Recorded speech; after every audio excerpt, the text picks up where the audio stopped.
Okay, let me ask you this.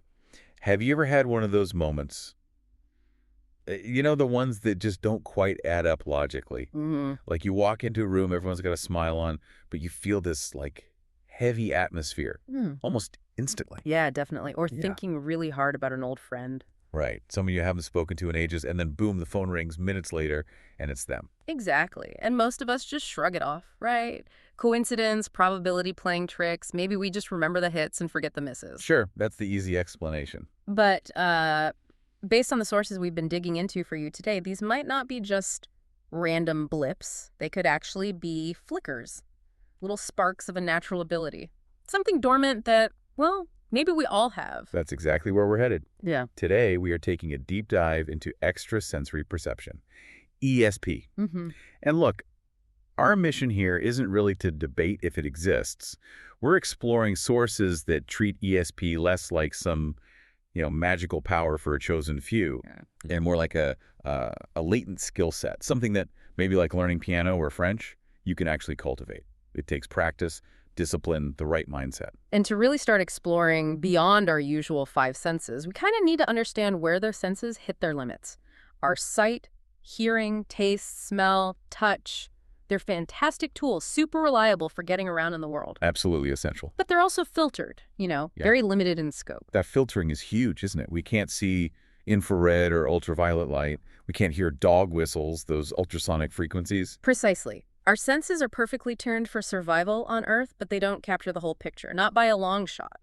So that brings us to defining ESP based on this material. Yeah. How are they framing it? Well, the core idea, conversationally speaking, is that ESP is how we get information without using those known sensory channels. It's like consciousness reaching out, bypassing the usual physical routes to grab data that, well, the five senses just can't explain on their own. Okay. And a key point from the sources, this isn't just one thing, like a single sixth sense. No, not at all. It's more like a family of related phenomena, Yeah. different ways this perception expresses itself. Right. And to really get a handle on this skill set, we need to break down the five main modes they talk about: intuition, telepathy, clairvoyance, precognition, and psychokinesis. Let's start with the one most people feel they've experienced. Intuition, you could call it the inner compass. That gut feeling. Exactly. It's sort of the bridge between your normal logical thinking and this wider information field, that feeling of just knowing something without knowing how you know. And what's really interesting, the sources highlight how intuition often communicates. It's not through words in your head, usually. No, it speaks through the body. Physically. Like how? Like a sudden knot in your stomach, a tightness in your chest, or maybe just a weird shiver down your spine. That physical hit comes first, and then the logical mind scrambles to catch up, often trying to rationalize it away, actually. Dismiss it. Yeah, dismiss it, which is why paying attention to those physical signals is so critical. Think about that University of Iowa card game study they often mention. Okay, yeah. Remind us. So people had to pick cards from different decks. One deck was like rigged for big losses eventually, the other for smaller wins.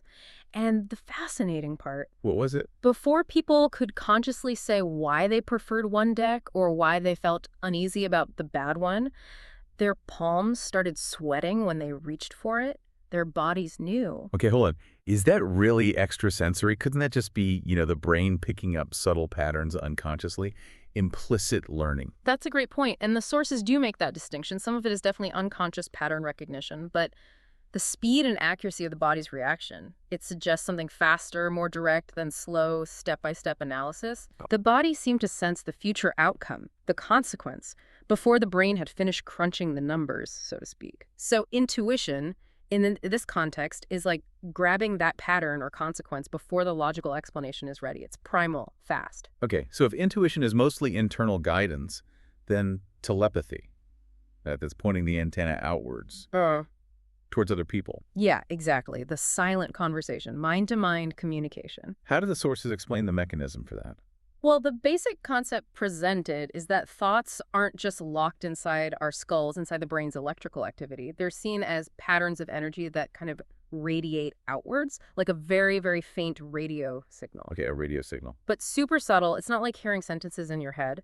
In practice, it's usually more like shared impressions, maybe saying the same thing at the exact same time. Yeah, that happened. Or often it's an emotional download, suddenly feeling a friend's anxiety or excitement, even when they're miles away. But if thoughts are energy patterns, why is it so hard to, measure this with scientific instruments? Why can't we just build a telepathy detector? That's the million-dollar question, isn't it? The sources often describe this energy as maybe not electromagnetic or perhaps operating at extremely low, hard-to-detect frequencies, but also the signal seems to get a massive boost from emotional connection. Relevance. Emotional relevance, exactly. And familiarity. Think about J.B. Rhine's old card-guessing experiments with those Zener cards. Yeah, the shape circle, square. Right. They found statistical results way beyond what chance would predict. But interestingly, the scores often shot up when the sender and receiver knew each other well, had a strong bond. Ah.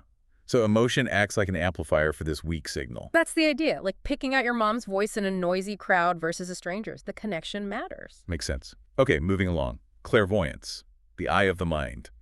What's the core idea here? This is about perceiving things, images, symbols, sometimes whole scenes that are beyond your normal range of sight, tapping into information that's distant or hidden somehow. And how does this info typically come through? Is it like watching a movie in your head? Rarely that clear-cut. According to the research, clairvoyant data often comes in symbolically. Symbolically. Like maybe you perceive a sword, which your mind interprets as conflict, or perhaps a bright red door signaling a major opportunity. It's less often a literal photographic image of a remote place. And this perception can feel internal, like a super vivid daydream, or sometimes even external, like projected onto the space around you. Wow. Okay, and the research method they use for this, the Gansfeld sessions. You mentioned sensory isolation before, but why is isolating the senses so important? Great question. The whole point of the Gansfeld setup, the ping pong ball halves over the eyes, the red light, the white noise in the headphones, is to drastically reduce normal sensory input. Cut down the noise floor. Exactly. Create a blank slate, a homogeneous sensory field. By quieting down the constant chatter from your eyes and ears, the theory is that those much fainter internal clairvoyant signals, the signal, have a better chance of breaking through into conscious awareness. Got it. So that example people often cite, the person in Gansfeld describing a blue spiral, like a seashell, when the target hidden away was actually an ammonite fossil. That fits perfectly. The mind translating that distant info into the closest symbol it could find. Precisely. The mind tries to make sense of the input, mapping it onto familiar concepts or images. It doesn't like a vacuum. Okay. Next up, precognition. Echoes from tomorrow. Yeah, sensing future events, often through really vivid dreams or sometimes waking flashes like a quick vision. Spooky stuff. It can feel that way. But the sources are usually quite careful here. They stress it's typically about seeing probable futures, not necessarily fixed, unchangeable destiny, more like a very advanced weather forecast. A forecast you could potentially act on. Exactly. And the really mind-bending part is the research into what they call presentiment. Presentiment. Yeah. Lab studies have shown pretty consistently, actually, that our bodies can react physiologically, skin conductance, heart rate, to an emotionally charged picture seconds before the picture is randomly selected and shown on the screen. Wait. The body reacts before the event happens in the present moment? How do the sources even speculate that works? That messes with time. It absolutely challenges our standard linear view of time.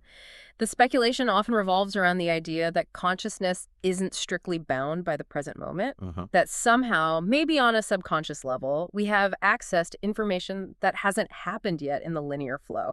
Remember that story, maybe apocryphal but illustrative, of the person canceling a boat trip after dreaming repeatedly of their ship being hit by lightning? Vaguely. And then, supposedly, a freak storm did hit that area later that day.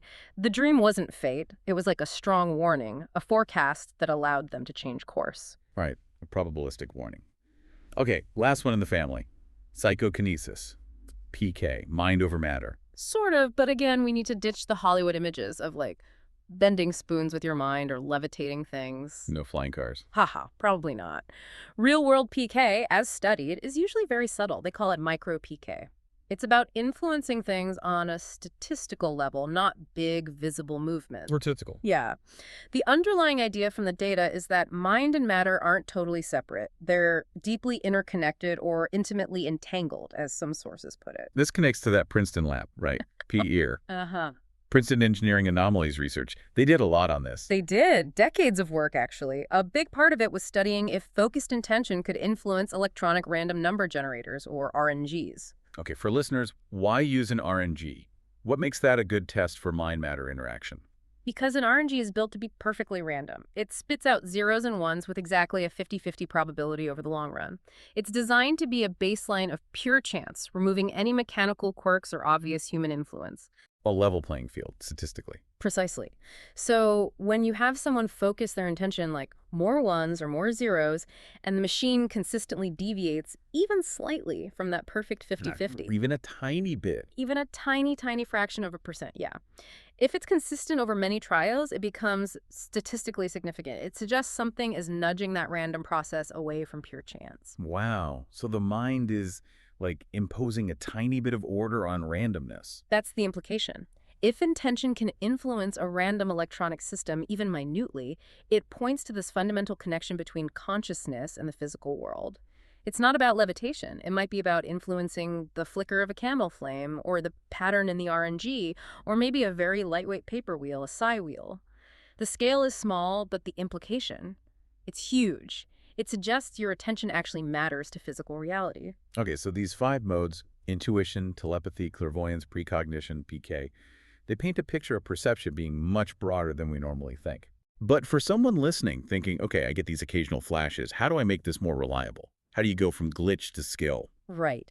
And the sources converge on a couple of key things. Rigorous self-observation and mental preparation. The master key seems to be mindfulness. We hear that word a lot. Yeah. Mindfulness for stress, focus.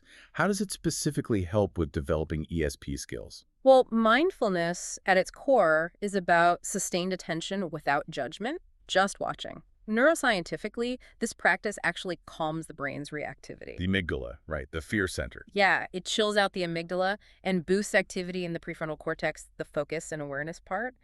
A calm, focused mind is simply a better receiver for these very faint, subtle ESP signals. Makes sense. If your mind is like a loud, busy radio station, you can't pick up the distant transmission. Exactly. If you're juggling 5 worries, that little intuitive nudge or precognitive flash gets completely drowned out. I like that idea in the sources about single-task moments as training. Yeah. It's not necessarily about hours of meditation. No, not at all. But just fully focusing on something mundane, like really feeling the toothbrush bristles or just listening intently to the kettle boil without drifting off.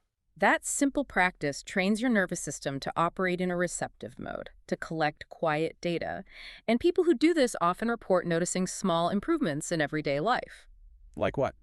Like getting better at sensing which checkout line will move faster or which freeway lane is about to open up. It's like you're tuning your body to function as a better antenna. You start noticing those little physical shifts, a tingle here, a feeling of heaviness there, maybe an emotional echo that doesn't feel like yours. Recognizing the signal. Recognizing the signal, yeah. That's the absolute first step to cultivating any latent ability you might have. And crucially, to really build this skill and overcome skepticism, you need data. The sources really push keeping an intuition journal. Oh, absolutely vital. You have to track the micro-intuitions. Right. And this means logging everything, the hits and the misses. No cherry picking. So, be rigorous. Like, felt strongly as you take the stairs today.